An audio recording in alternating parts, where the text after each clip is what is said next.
call her and say, I need the full amount of this repaid by this date, or what? And, well, two problems with that, John. One is, if there's an or, you better have an or behind it that you can enforce. Because to say, well, I need to have you pay it by Saturday. Oh, yeah? Well, what are you going to do?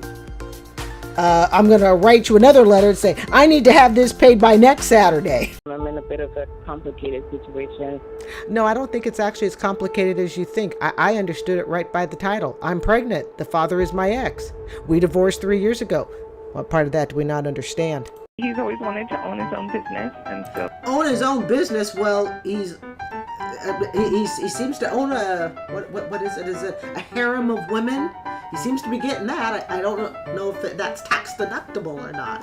She really can't afford to be a stay-at-home mom. So you're basically telling me on his, I don't have a job, he is supposed to support 4 kids. One of them is going to be a brand new baby, a wife, and himself. 6 people on I got no job. You tell me what job in darn near any town in good old USA, not just Eugene, Oregon. You tell me what job in almost any town USA can one dude who makes no money support a family of 6? I had to do the deep work for 30 years, and I've... Oh, baloney. You ain't been doing no deep work for 30 years. Your shovel hasn't even hit the ground. What deep work have you done? The only deep work I've heard of so far is my husband's fault, my husband's fault, my husband's fault. Why did the patches not work? If it's giving him the same, unless the patches can't possibly give what 3 cans a day is giving him. Yeah. Is that the god-awful stuff that makes you look like this? Some of these women, you really have to push them to the depths of despair before they become insecure. It's like, you weren't insecure after you were engaged for 8 years. You weren't insecure when you have when he's got 3 properties and he hasn't married you and he doesn't seem interested in putting you on anything.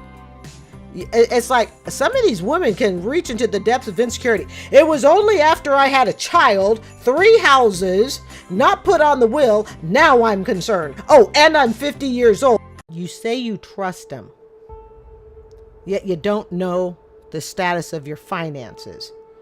How can you trust something or someone if you have no idea what the status is? Whenever it's a guy buying a vehicle, 9 out of 10 times they had to get a truck. You never hear, oh, you know what? My husband, our vehicle died and he just had to get a Toyota Corolla to replace it. We need to wake up to the stupidity that we do with our finances. He makes double what she makes and he's got debt that he can't pay off unless his little woman takes out a HELOC to pay off his debt. Young man, you have no assets. You live in your mother's basement. Oh, what it's like to be young and naive. Messed up big. One behind my wife's back, racked up $26K in credit card debt in 4 months.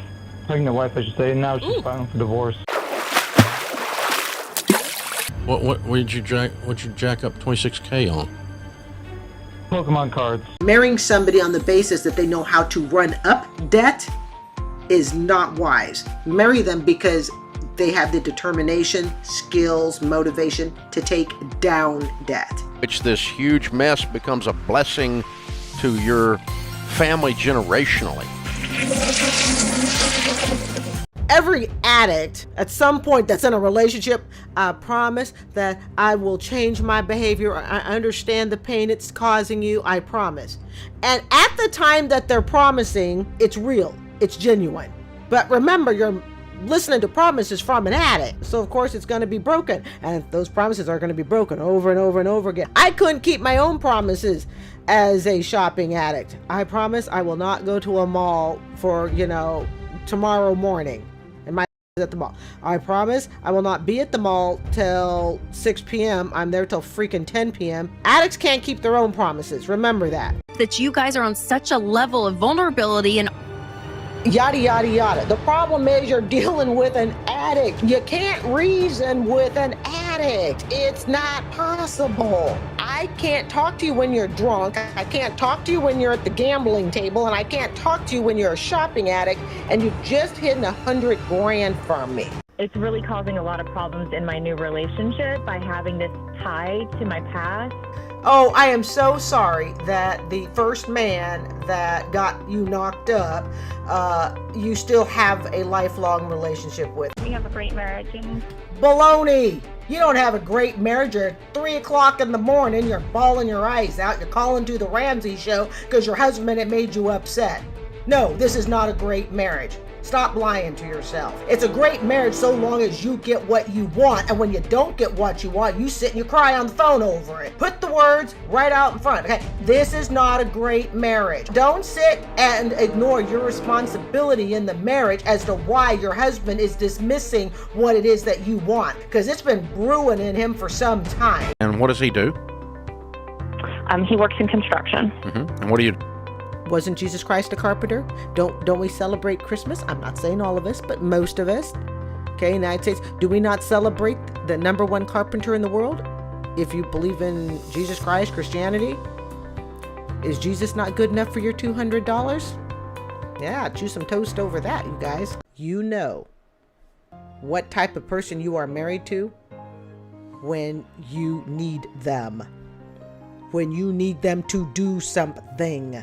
Something that might not be fun, something that might not be pleasant, some situation that you're in and you need to get out of that situation, and you need your spouse to step up to the plate and help you, and then you realize they won't help you. That's when you know what type of person you're actually married to. Me and my wife just got married 2 days ago. We are both doctors, and we came together with $430,000 in student debt. Please don't say they are physical therapists. Dave will have a heart attack. Don't say you're a chiropractor. Dave will have a heart attack. I thought you said you were a doctor. Yeah, I'm a doctor of physical therapy. There comes a point where you know, when you have 7 credit cards, heck, let's go even lower. You got 6 credit cards, you can't control them. What's 7? What's 8? What's 9? There comes a bar where, at least in my experience with my debt history, you just don't, you don't care anymore. You give it up. It's like give up the fight. Just go further into debt. It just doesn't matter. And it really takes something to wake you up out of it and go, wait a minute. This is only making my, debt hole bigger. She didn't want him involved in the budget. She didn't want him involved in knowing what the account numbers were because she wanted total control. And only when she lost control of it, now she wants to play, oh, but his job, he's just a loser of a husband now because he makes $16 an hour. You see, this is why we're in the position we're in. Did they do any market research for this? No. Did they sit and do profit and loss for this? No. Did they bother to scout the town and take surveys and do professional analysis of whether or not this cookie business, and we all know what it is, that's the way the cookie crumbles. But it's hard for us to want to admit that we're high risk because nobody wants to look at the mirror and go, yep, I'm high risk, all right.